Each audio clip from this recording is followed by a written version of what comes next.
18 పడిమెట్ల పైకెక్కి గుడికేగు భక్తులకు ఎదురొచ్చే బంగారు స్వామి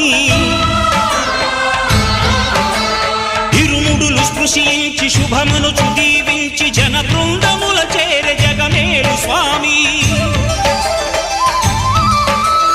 తన భక్తులనరిల్చు తప్పులకు తడబడి ఒక పక్క ఒరిగెన ఓంకారమూర్తి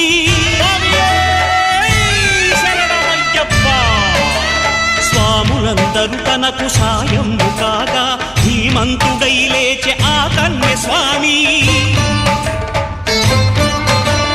పట్టబంధము వీడి భక్తతతికై